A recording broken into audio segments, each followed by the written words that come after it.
काय बनवते मायरा तू हे? हा हे काय आहे? काय टोपात काय आहे? हा?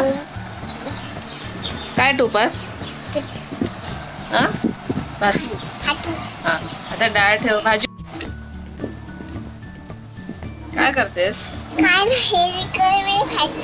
भाजी बनवतेस. बरं.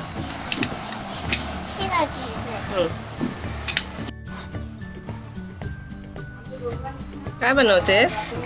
हे काय आहे मायरा? टोमॅटो. हा तू काय हे वाढ. आता टाक. व्हेरी गुड गड. हा अरे खाली पडते मायरा. हो बर चल. हे तू जेवण वाढलंस?